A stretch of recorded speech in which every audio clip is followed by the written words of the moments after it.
రామానుజనమ్మ councillor గారి ఆధ్వర్యంలో, అలాగే బజారప్ప గారి ఇన్ఛార్జ్ బుడగజంగాల కాలనీలో ఈ రోజు గడప గడప చేయడం జరిగింది. ప్రతి ఇంటింటికి వెళ్ళి క్యాంపెయినింగ్ చేయడం జరుగుతుంది. ప్రతి ఒక్కరు కూడా ఇప్పుడు దాకా తిరిగిన అన్ని హౌసెస్ లో కూడా ఎక్కడ కూడా ఏ కంప్లైంట్స్ లేవు. అందరూ కూడా కొన్ని పర్సనల్ వాళ్ళ కంప్లైంట్స్ ఉన్నాయేమో కానీ ఫ్యామిలీ కంప్లైంట్స్ అట్లాంటివి, బట్ అందరూ కూడా చాలా సంతోషంగా ఉన్నారు.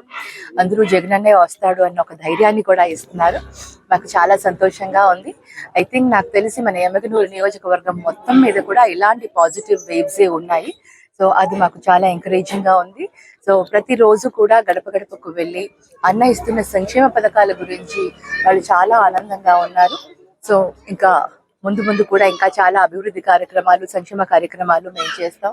త్వరలో మా మేనిఫెస్టో కూడా రిలీజ్ కాబోతుంది. అది ఇంకా ఉత్తేజాన్ని దింపే విధంగా మాకుంటుందని మేము అనుకుంటున్నాము. అండ్ చాలా పాజిటివ్ రెస్పాన్స్ ఉందండి. ఆయన చంద్రబాబు నాయుడు గారు మనకి 2014లో ప్రజలందరూ కూడా బైఫర్కేషన్ తర్వాత మొట్టమొదటి అధికారం చంద్రబాబు నాయుడు గారికే ఇచ్చారు, టీడీపీకే ఇచ్చారు. అప్పుడు ఆయన మేనిఫెస్టోలో ఏవైతే చెప్పారో అవన్నీ చేశారా? ఒక్కసారి మనం అందరం కూడా ప్రశ్నించుకోవాలి. జగన్ తర్వాత మరి 2019లో జగనన్నకు అధికారాన్ని ఇచ్చారు ప్రజలు. మరి జగనన్న ఏదైతే మేనిఫెస్టోలో చెప్పాడో అది డే 1 నుంచి ఆయన ఇంప్లిమెంట్ చేస్తున్నారు. ప్రజలందరూ కూడా చూస్తున్నారు. ఇప్పుడు కంపారిజన్ అనేది క్లియర్ గా కనిపిస్తుంది. 2014లో టీడీపీ పార్టీ ఏం చెప్పింది, ఏం చేసింది, 2019లో మా వైఎస్ఆర్సీపీ పార్టీ ఏం చెప్పింది, ఏం చేశామే అన్ని కూడా సంక్షేమ పథకాలు కానివ్వండి, మేనిఫెస్టోలో ఏవైతే ఉన్నాయో నవరత్నాలు అన్ని ఇచ్చాము. ఈ రోజు ఆయన వచ్చి బీసీ డిక్లరేషన్ అని అంటున్నారు కదా, బీసీలకు న్యాయం ఎక్కడ చేస్తున్నారు చెప్పండి. వైఎస్ఆర్సీపీ బీసీ, ఎస్సీ, ఎస్టీ, మైనారిటీలు అంటూ వాళ్ళ అందరికీ కూడా ఈ రోజు టికెట్లు ఇవ్వడం జరిగింది. మహిళలకు ఈ గతంలో 15 మందికి ఉంటే ఈ రోజు 19 మందికి మహిళలకు ఇచ్చారు.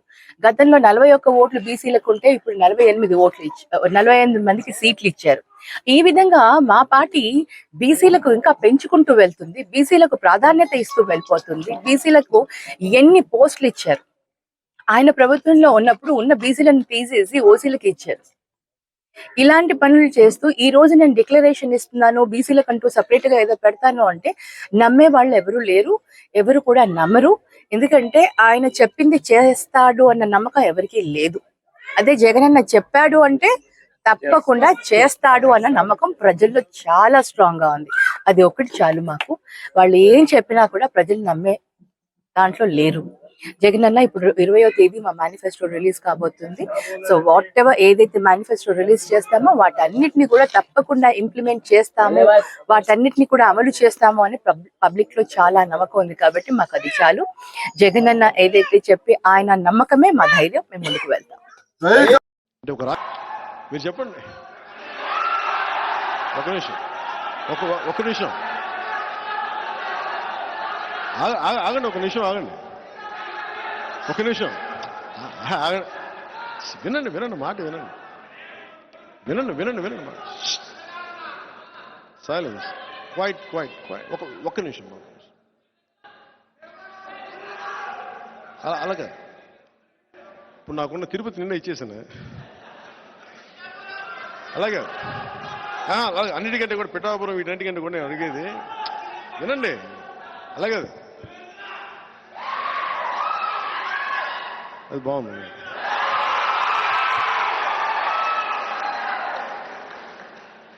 ఇది నేను పోటీ చేద్దాం అనుకుంది ఎమ్మెల్యేగానా ఎంపీగానా అని అనుకున్నాను.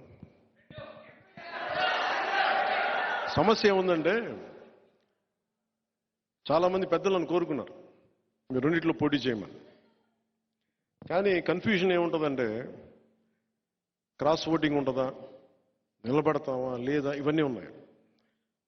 అది ఎలా చేద్దాం ఏంటి అనేది ఇంకొద్ది రోజుల్లో ఒకటైతే ఖచ్చితంగా చెప్పగలను. నిన్న భీమవరం పులపర్తి ఆంజనేయులు గారికి ఇచ్చాను.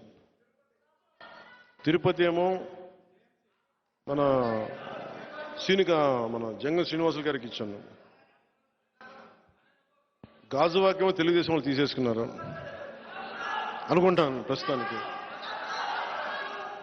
సో పోనీ పిఠాపురం తీసుకుందామంటే మా ఉదయం ఉన్నాడు ఇక్కడ. సో ఉదయ్ ఏం అడగాలో తెలియట్లే. సో ఉదయ్ని అడిగి పిఠాపురం ఖాయం చేసుకోమని చెప్తాను.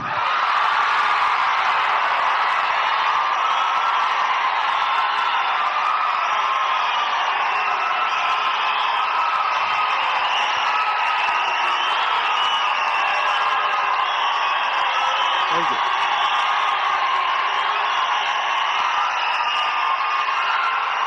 పిఠాపురం 2009 నుంచి కూడా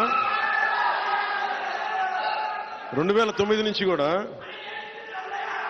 2009 నుంచి కూడా అందరూ 2014లో పార్టీ పట్టగానే ఫస్ట్ నాకు పిఠాపురం నుంచి అడిగారు పోటీ చేయమని. మళ్ళీ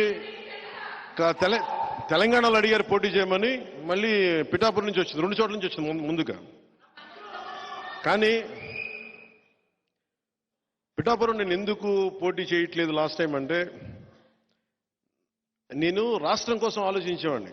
నేను నిజంగా చెప్పండి, నా ఎన్నికల గురించి నేను ఎప్పుడు ఆలోచించలే. నేను మ్యాక్సిమం అనుకున్న అనంతపురం అర్బన్కి నిలబడదాం, వల్ల అనంతపురం జిల్లాలో నిలబడదాం.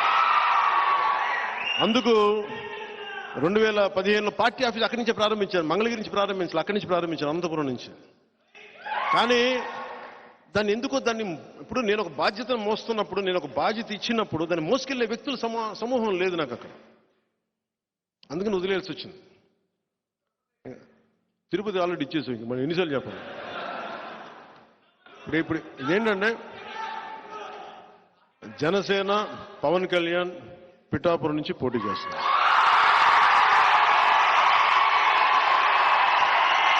నా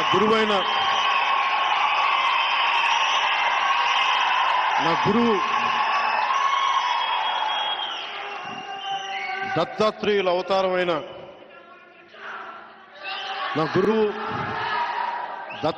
అవతారమైన శ్రీపాద శ్రీవల్లభుడు జన్మస్థలం అది, శక్తిపీఠం అది. అక్కడి నుంచి పోటీ చేస్తాం. అనంతపురంలో కొడదాం తర్వాత భవిష్యత్తులో. ఇప్పుడు పొత్తు కొట్టనే, తర్వాత జనసేన కొడదాం.